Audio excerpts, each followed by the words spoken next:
Yes, I am. Okay. Okay, so if you didn't hear him say, my name's Louis Hodges. Now, as all of you guys will know that you all have signed up for managerial communications. That's the class that we're in right now. Now, I'd say that most people signed up for this class to be better at public speaking. I assume that we all have been placed in a public speaking situation. Now, what I want you to do is close your eyes. Close your eyes and think about a time where you had to do public speaking. A time where you're uncomfortable. No, really. Close your okay. Or just think about it. You don't have to close your eyes. No one's going to rob you here. But listen. So, if you think about a time when you're uncomfortable, think about the feelings that were evoked in you when you're uncomfortable. So, just take a second. Just think about the feelings that you probably felt when you had to do your public speaking.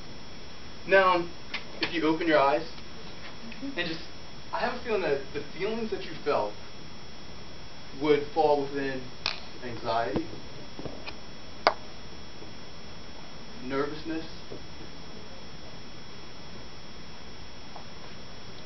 as well as fear. Now, thinking about those feelings and how to overcome them or use them to the best of your ability, let's start with the top one, anxiety. Now, when I talk about anxiety, most likely you weren't anxious to present. You weren't, oh, let me get up there and talk about it. Anxiety really encompasses everything that you probably were nervous, you had fear about what you were going to do. So, anxiety, we'll say, leads to nervousness. Now, as you think about being nervous to present, it's probably that proverbial saying or feeling of having butterflies in your stomach. That your stomach's turning in knots, you're just trying to figure out, what am I going to do? Now, you don't need to get rid of those butterflies. What you want to do with the butterflies is get them flying in formation. So, keep that nervousness because, just in case, butterflies. With those butterflies flying in formation, what you're doing is taking that nervous energy, you're creating energy within yourself, and then that energy is going to come out in the conversation that you're giving. That you can imagine, you've probably seen people who have to talk that aren't animated, aren't lively. They're just one monotonous thing, and their topic really is lost on what they're trying to say. So when it comes to nervousness, don't think about how do you get rid of the butterflies, but how do you use them to come through and show passion about your topic, passion that you know and you believe in what you're talking about. Now, let's talk about fear. There are three aspects of fear that I would say when it comes to talking. One being the unknown. The unknown being the audience.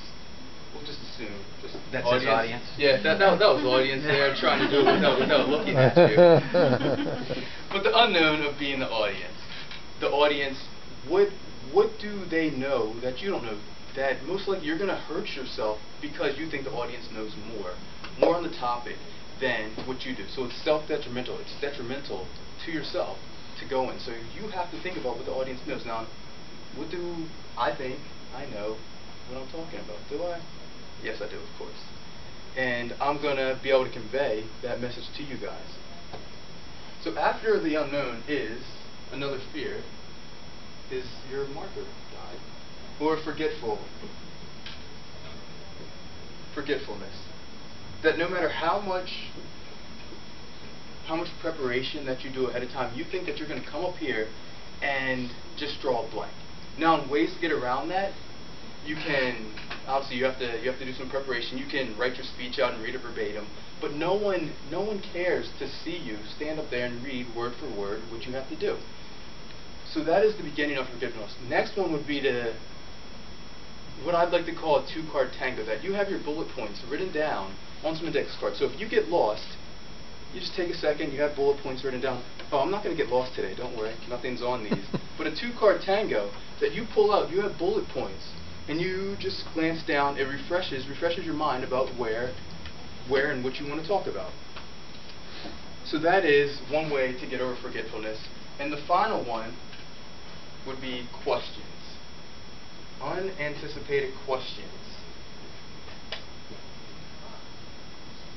Yeah, I'm forgetting how to spell questions here. But you have an idea. Questions. We'll just go for Q's. Questions that you're not sure that are going to be asked. one way to remedy that is think about what could be asked of you when you're giving the presentation, that you lay out, you come up with questions that someone could possibly ask you. And not all of us have the questions, or actually not all of us have the answers to questions. The easiest and best thing to say is that I'll get that answer for you, I'll do my research. It's not that you have to say, I don't know, but you don't want to lie to someone and have them come back and figure out that you lied. So all this comes into is how to use fear to help you be a better presenter. Great.